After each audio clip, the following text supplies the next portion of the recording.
ಈಶ್ವರಾಯ ನಮಃ. ಶ್ರೀ ಗುರು ಮರಿಶಾಂತ ವೀರಾಯ ನಮಃ. ಶ್ರೀ ಗುರು ಶಿವಶಾಂತ ವೀರಾಯ ನಮಃ. ಕೆರೆ ಹಳ್ಳಗಳನ್ನು ತೋಡಿಸಿದಾತ,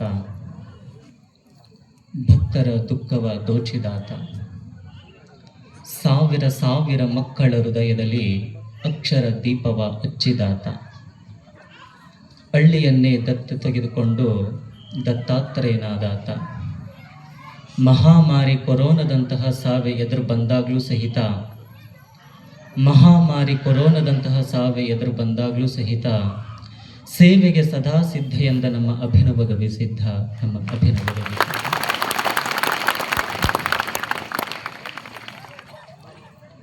ಈ ಪಟ್ಟಾಧಿಕಾರದ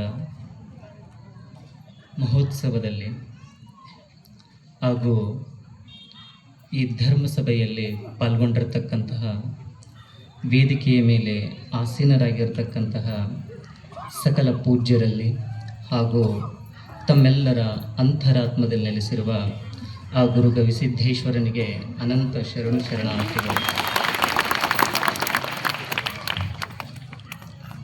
ಅಪ್ಪವರು, ಕೃಷ್ಣಾನಂದಪ್ಪವರು ಹೇಳ್ತಾ ಇದ್ದರು, ಗುರು ಮತ್ತು ಶಿಷ್ಯರ ಪರಂಪರೆ ಹೆಂಗಿರ್ತೈತಿ ಏನಿಲ್ಲ ಅಂತ ತಂದೇಳಿ.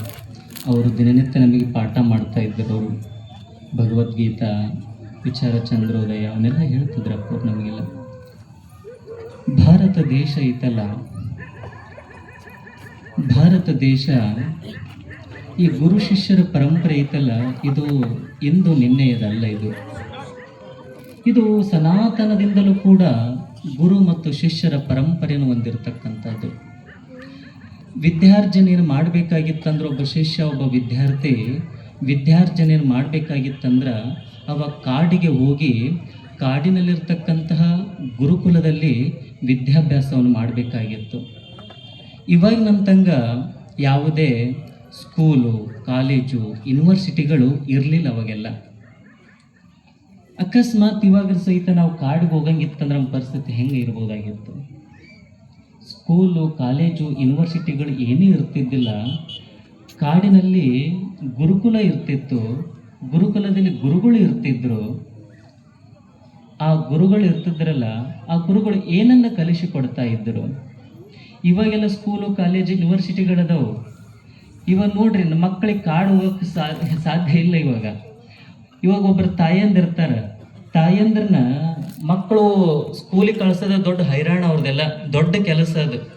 ಅವು LKG UKG ಇಟ್ಟಿರ್ತಾವೆ. ಅವು ಬ್ಯಾಗ್ ನೋಡಿದ್ರೆ 100 kg ಇರ್ತಾವೆ.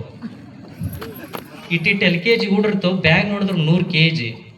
ಆ ತಾಯಂದು ಇರ್ತಾರಲ್ಲ, ಬೆಳಗ್ಗೆ ಅವ್ರು ಸ್ಕೂಲ್ ಮಕ್ಕಳು ಕಳ್ಸೋದು ನೋಡ್ಕೊ ದೊಡ್ಡ ಹೈರಾಣದ ಕೆಲಸ, ದೊಡ್ಡ ಕೆಲಸ. ಅವ್ರು ಮುಂಜಾನೆ ಎದ್ದ ತಕ್ಷಣ ಅದು ನೋಡಿದ್ರೆ ಒಲ್ಲೆ ಅಂತದ್ದು ಅದಂತಿರ್ತೈತಿ, ಗೊಣ್ಣಿ ಸೂರ್ತಿರ್ತೈತಿ, ಇದು ಮಾಡ್ತಿರ್ತೈತಿ. ಕೇಳಲ್ಲ ಬಿಡಲ್ಲ, ಎದ್ದಾಳು ಸ್ಕೂಲ್ಗೆ ಹೋಗು ಅಂತಂದೇಳಿ ಬಡದು ಎಬ್ಬಿಸ್ತಾರೆ. ಮತ್ತೆ ಅದನ್ನು ಬಡದು ಎಬ್ಬಿಸಿ ಸ್ಕೂಲ್ಗೆ ಹೋಗಂತಂದೇಳಿ ಹೆಂಗೋ ಒಂದು ಅದಕ್ಕಂದು ಏನು ಮಾಡ್ತಾರೆ ಅಂದ್ರೆ ಒಂದು ಅರ್ಧ ತಾಸು ಮೇಕಪ್ ಮಾಡ್ತಾಳೆ ಅವ್ರ ಅವ್ವ. ಅದಕ್ಕೊಂದು ಅರ್ಧ ತಾಸು ಮಾಡ್ತಾಳೆ, ತಾನು ಒಂದು ತಾಸು ರೆಡಿ ಹಾಕಾಳೆ.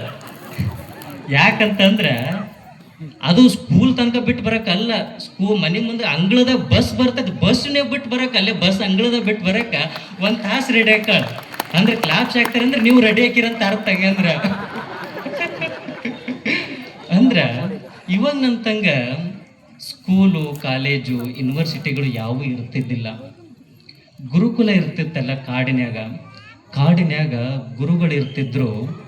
ಗುರುಗಳು ಏನು ಮಾಡ್ತಾ ಇದ್ರು, ಏನನ್ನು ಕಲಿಸ್ತಾ ಇದ್ರು, ಎಷ್ಟು ನಮ್ಮ ಭಾರತೀಯ ಸನಾತನ ಪರಂಪರೆ ಎಷ್ಟು ವೈಶಿಷ್ಟ್ಯತೆಯಿಂದ ಕೂಡಿರ್ತಕ್ಕಂಥದ್ದು. ಗುರುಗಳು ಏನು ಕಲಿಸ್ತಿದ್ರು ಕಾಡಿನ್ಯಾಗ, ವಿಶೇಷವಾದದ್ದನ್ನು ಕಲಿಸಿಕೊಡ್ತಾ ಇದ್ರು. ಏನು ಕಲಿಸಿಕೊಡ್ತಿದ್ರು ಅಂದ್ರೆ ನಾಡಿನ್ಯಾಗ ಹೆಂಗೆ ಬದುಕ್ಬೇಕನ್ನೋದನ್ನು ಕಾಡಿನ್ಯಾಗ ಕಲಿಸಿಕೊಡ್ತಿದ್ರು. ಅವರು ಒಂದು ಮಾತನ್ನು ಹೇಳ್ತಾ ಇದ್ರು. ಏನು ಹೇಳ್ತಿದ್ರು ಅಂತಂದ್ರೆ, ಕಾಡಿನ್ಯಾಗ ನೋಡಪ್ಪ ತಮ್ಮ, ಕಾಡಿನ್ಯಾಗ ಬರೀ ಕಾಡಿನ ಪ್ರಾಣಿಗಳು ಇರ್ತಾವೆ, ಆದ್ರೆ ಸಮಾಜದಾಗ ಕಾಡುವಂಥ ಪ್ರಾಣಿಗಳು ಬಹಳ ಇರ್ತಾವು. ಇದ್ರ ಮಧ್ಯೆ ಹೆಂಗೆ ಬದುಕ್ಬೇಕನ್ನೋದನ್ನು ಗುರುಗಳು ಕಲಿಸಿಕೊಡ್ತಾ ಇದ್ರು. ಇದನ್ನು ನಾವು ಗುರುಗಳಿಂದ ಕಲಿತಕ್ಕಂಥದ್ದು. ಗುರು ಅಂದರೆ ಯಾರು? ಗುರು ಅಂದ್ರೆ ವಿದ್ಯಾನಿಧಿ, ವಿದ್ಯಾ ಸಂಪನ್ನಾತ, ವಿದ್ಯಾ ಭಂಡಾರ, ಸಕಲ ವಿದ್ಯೆಗಳನ್ನು ವೇದ್ಯ ಮಾಡಿಕೊಂಡವ ಗುರು. ಅಂಥ ಗುರು. ಶಿಷ್ಯ ಯಾರು?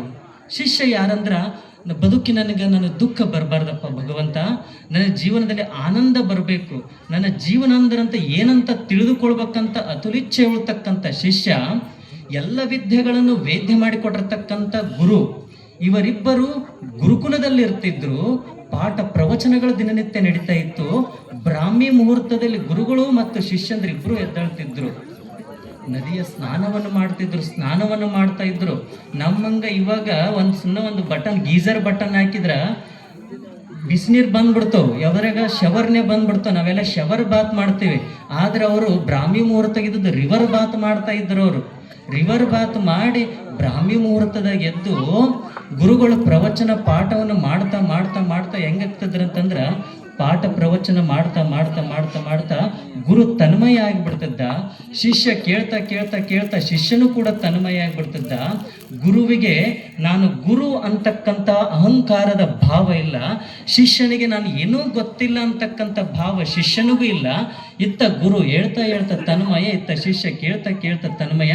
ಶಿಷ್ಯನಿಗೆ ಶಿಷ್ಯ ಅನ್ನುವ ಭಾವ ಇಲ್ಲ, ಗುರುವಿಗೆ ನಾನು ಗುರು ಅಂತಕ್ಕಂಥ ಭಾವ ಇಲ್ಲ. ಗುರುವೂ ಇಲ್ಲ, ಶಿಷ್ಯನೂ ಇಲ್ಲ.